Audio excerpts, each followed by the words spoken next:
We thank our presenting sponsor, Bank of America, for its continued partnership with the Suffolk County Vanderbilt Museum.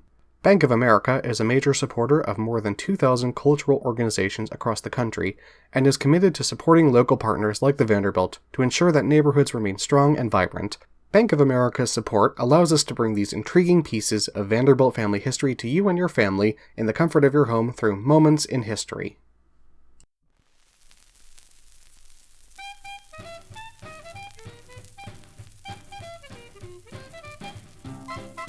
Though many know Mr. Vanderbilt for his nautical voyages around the world, later in life he also traveled in a new form of transportation, airplanes.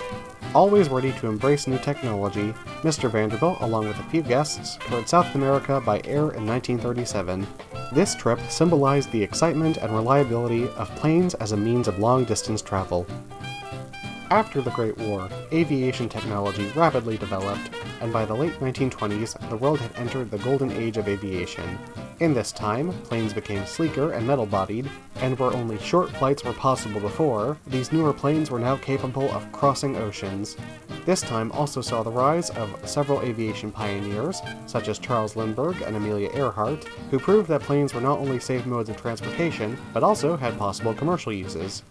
Like many others at the time, Mr. Vanderbilt was swept up in the aviation craze. As a man of wealth, Vanderbilt was even able to purchase a Douglas Dolphin, a small amphibious aircraft for use during his expeditions.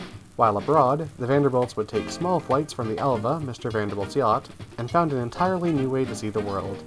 These trips only whetted Mr. Vanderbilt's appetite for air travel, and in 1936 he purchased a Sikorsky S-43, at the time the largest amphibian plane in the world. By 1937, Vanderbilt embarked upon a personal dream of his, to tour South America by air. Getting ready for a trip like this took a decent amount of work. First, Vanderbilt needed to ensure that the plane could manage the flight. Mr. Vanderbilt's plane, with a wingspan of 86 feet and a relative speed of 150 miles per hour, would prove more than up to the challenge. Mr. Vanderbilt even had the plane modified to include 2 extra gas tanks, which would allow it to remain in the air for up to 8 hours.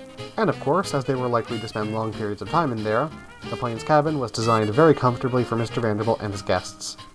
During the trip, Mr. and Mrs. Vanderbilt would be accompanied by the plane's pilot and captain, Earl F. White, a seasoned pilot with over 5,370 flying hours under his belt. Vanderbilt referred to White as one of the most reliable and resourceful aviators in the game. Along with White was Henry Gerstrung, the plane's mechanic, and 2 of the Vanderbilt's friends, Robert and Edie Huntington. Last, but certainly not least, lodging and travel accommodations needed to be settled. While the Sikorsky could fly for hours, the pilot and crew needed to sleep at some point. Luckily, Vanderbilt was able to find much of his accommodations through Pan Am, who had offices set up all over the continent and could handle all the paperwork needed when traveling into another country. And of course, the lodging was kept up to Vanderbilt standards. After all, each one of the passengers brought 100 pounds of luggage with them. With all of the preparations done, the Vanderbilts could begin their trip. At 6:44 a.m. on January 18th, the Vanderbilts and company left from Mr. Vanderbilt's home in Miami and began their tour of South America. The route was fairly straightforward. From Miami, the group would head south through the Caribbean and travel along the eastern coast of South America as far south as Buenos Aires. From there, they would fly inland across the continent and finally travel back up through the west coast and Central America. Along his trip, Mr. Vanderbilt remarked at the speed of the plane, noting how space was now eliminated. What did the rough seas mean to us here aloft, smoothly sailing past as we watched? During the tour, the Vanderbilts and their party encountered many fascinating sights. The plane traveled over lush coastline filled with jungles and rainforests, vast deserts, the imposing Andes Mountains, and glistening seas. They were also witness to several man-made marvels as well.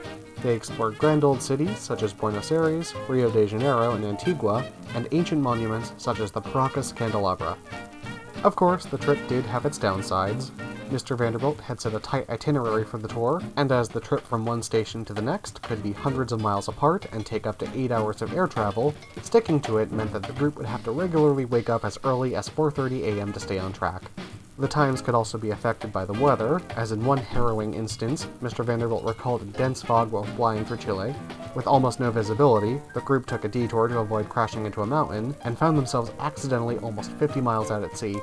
Despite the occasional troubles, the Sikorsky and its passengers had ultimately completed their journey safe and sound. By February 11th, the Vanderbilts had touched down back in Miami, In their 3-week-long tour, the plane had traveled over 14,000 miles across 2 continents. Reflecting back on the tour in Miami, Vanderbilt remarked that he had greatly enjoyed the thrill and adventure of the journey to the utmost, but was happy to be back home in Miami, beyond the reach of an alarm clock. Mr. Vanderbilt's tour of South America was one of many exciting stories of aviation in the early 20th century. Even Mr. Vanderbilt, a seasoned world traveler, was awestruck by the speed and reliability by which a person could travel in a plane. As with Mr. Vanderbilt, the airplane changed the way the world viewed travel and distance.